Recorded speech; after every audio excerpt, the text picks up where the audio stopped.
अग्नि देवता ने करम नाम के दैत्य को, धनु के पुत्र को आशीर्वाद देने के लिए आगंत हो गए, खड़े हो गए। आशीर्वाद लो, वर मांग लो, क्या वर चाहिए? तो करम नाम के दैत्य ने कहा, अग्निदेव आप अगर मेरे यज्ञ आदि से प्रसन्न हो गए हैं तो मेरे वंश को बढ़ा दो। हम दोनों भ्राताओं के कोई बालक नहीं है और हमारा वंश डूब रहा है। हमारे वंश की वृद्धि हो जाए उसके लिए मेरे भाई जल में बैठ के तप कर रहा है और मैं अग्निदेव आपको प्रसन्न कर रहा हूं। अग्निदेव ने कहा कि तुम्हारा भाई जो जल में था वो तो मृत्यु को प्राप्त हो गया,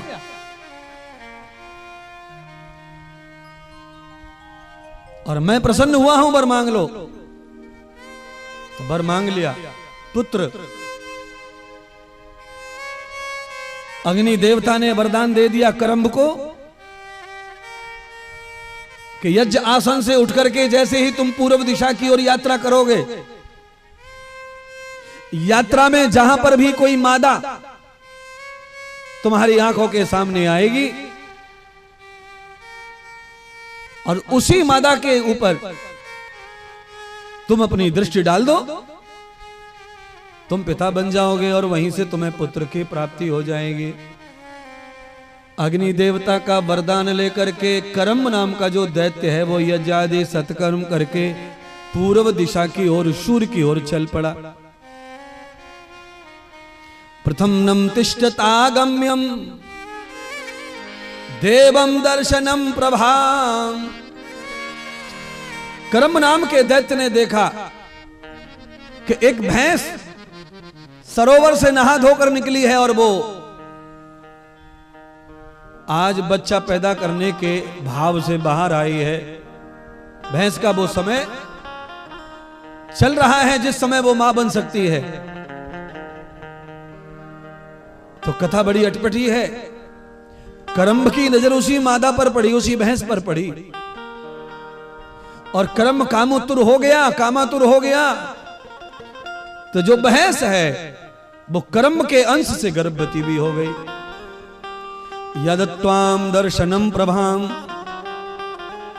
इतनी ही देर में भैंस का जो पति था वो भी सरोवर से बाहर आ गया। भैंसा, भैंसे ने देखा कि उसकी जो अर्धांगिनी है, पत्नी है, भैंस है, वो गर्भ धारण करने के लिए जवानी में उच्छिन्न हो रही है। तो भैंसा भी आरूढ़ हो गया। भैंसा ने भी आक्रमण कर दिया भैंस के ऊपर। करम्भ को ऐसा लगा कि ये भैंसा मेरी पत्नी को मार डालेगा। राक्षस था, भैंस को ही पत्नी मान लिया। तो करम्भ में और भैंसे में युद्ध हुआ। भैंसे ने अपने सींगों से करम्भ नाम का जो दैत्य था उसको फाड़ करके मार डाला। दैत्यराज करम्भ जब भैंसे के प्रहार से मारे गए तो भैंस रोती रोती किरातों के नगर में पहुंची, जहां किरात भैंस को बहुत चाहते थे, प्रेम करते थे। किरातों से जाकर भैंस ने कहा, अरे भैया मेरा पति मारा गया है। भैंस ने भी दैत्यराज करम्भ को अपना पति मान लिया था, क्योंकि उसके बालक की मां जो बन गई है, और वो मेरे ही पति ने मार दिया है। भैंसे ने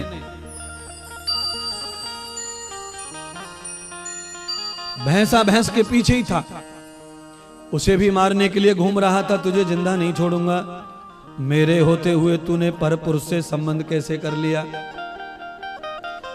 तो किरातों के नगर में पीछे पीछे पहुंच गया। तो भैंस की रक्षा करने के लिए किरातों ने डंडों से भैंसे को मार डाला। किरातों ने दैत्यराज करम्भ का संस्कार किया, और उसी संस्कार में जब चिता बनाई, अग्नि प्रज्वलित की, तो भैंस ने सोचा कि मेरा वो पति भी मर गया, ये पति भी मर गया, तो मैं संसार में रहकर अब क्या करूंगी। तो भैंस करम्भ दैत्य की चिता में जल करके सती हो गई।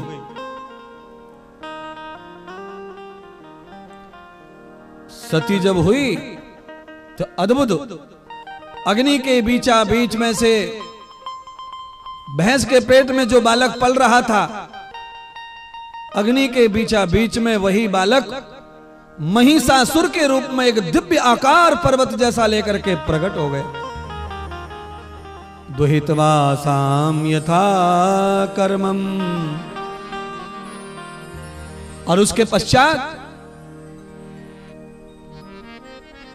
करम्ब जो जल रहा था चिता में, राक्षस करम्ब की रूह से दूसरे राक्षस का जन्म हुआ जिनका नाम है रक्तबीज। रक्तबीज और महिषासुर ये दोनों के दोनों उस भैंस के शरीर से प्रकट हुए। महाराज या दृष्टाम तावते कर्मम। महिषासुर तो आकार पूरा लेके पैदा हुआ था, और महिषासुर जब प्रकट हुआ तो महिषासुर सीधा शुक्राचार्य के चरणों में गया। हमारे यहां पहले पूर्व परंपरा ऐसी रही है, पहले अगर किसी के माता पिता मर जाते थे तो उसको बालक को साधु के पास भेज देते, साधु के चरणों में। ये हमारे देश की परंपरा है। और इसी कारण बीच काल में महात्मा साधुओं से बच्चे डर रहे, रो रहे, क्योंकि महात्मा साधुओं को ले जाते थे।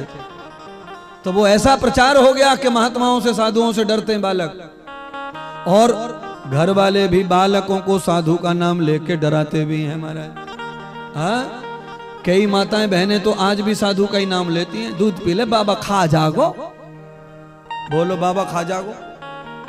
है अरे बाबा दाल रोटी ठीक से खाता नहीं है, तेरे छोरा को कहां से खा जाओगे। पर वो पुरानी आदत है। एक माता ने तो हद कर दी। एक महात्मा एक गांव में आए हुए थे, उस महात्मा से बाबा से आकर माता रानी ने बोली, छत्तीसगढ़ की थी, भोली भाली, बाबा एक फोटो दे जाओ। तो महात्मा ने कहा क्या करोगी मैया फोटो का, तुमने पहले आए थे तब तो लिया था फोटो। तो कहा महाराज वो तो हमने अपने दुकान में पूजा पाठ के लिए रख दिया है, बरकत के लिए, एक फोटो और दे जाओ।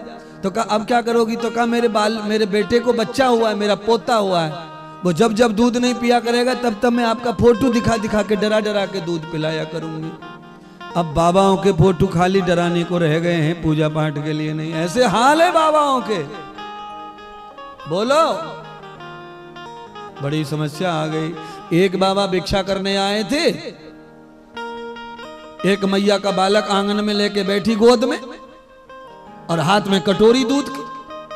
अब छोरा को पेट ठूस के भर रखो पहले से, वो दूध पीवे तो पीवे कैसे।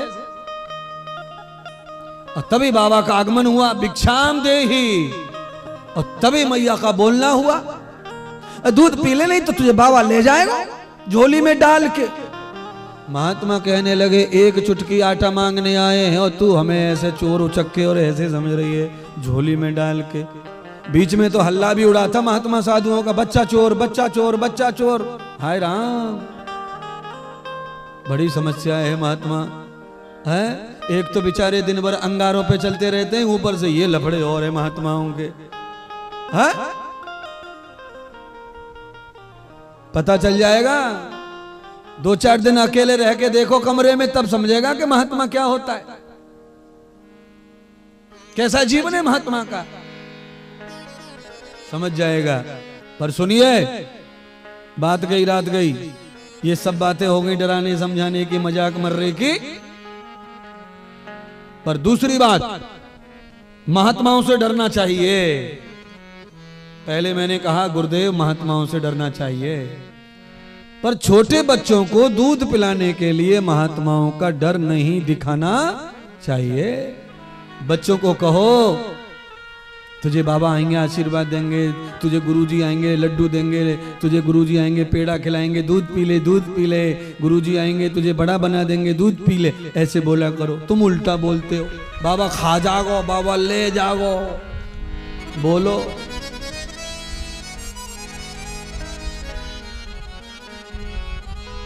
तुम ही खा जाओ, तुम ही पी जाओ अपनी औलाद को, बाबा को कुछ ना पड़ी। बाबा तो बेचारे खाम खा बदनाम हो रहे। पुराने जमाने में जिनका कोई नहीं रहता उन्हें बाबा साधु महात्मा पालते थे, इसीलिए बाबाओं का नाम हो गया, बच्चे ले जाएंगे, ले जाएंगे, पर बोल के ले जाएंगे, बता के ले जाएंगे, सुरा के क्यों ले जाएं? हाँ, इतनी सारी दुनिया पड़ी है। पर महात्माओं का प्रयोग है, कैसे भी कर लो। बेचारी भोली जनता, महात्मा भोली समाज है। आप जैसा चाहो वैसा सोचो, जैसा चाहो वैसा मानो, तुम्हारी खोपड़ी, तुम्हारा विचार, तुम्हें जैसा निर्णय करना है करो। पर महात्मा महात्मा ही रहता है, तुम्हारे निर्णय से कुछ फर्क पड़ने वाला नहीं है। कान बड़े हल्के रहते हैं आदमी के, भक्तों के। ये कान में ये सुन लिया, वही सुन लिया। घर में जो चमत्कार हुए वो तो पानी में चले गए, खाली सुन करके बुद्धि भ्रम में पड़ी है। अच्छा, ऐसा है क्या? सही है क्या? सच है क्या? अरे क्या सही क्या सच है, क्यों ढूंढ रहे हो? तुम्हारे ऊपर कृपा बरस रही है, उनकी वजह से तुम्हारा काम हो रहा है ना। तुम तो इतनी की पूजा करते रहो, तुम्हारा उद्धार हो जाएगा।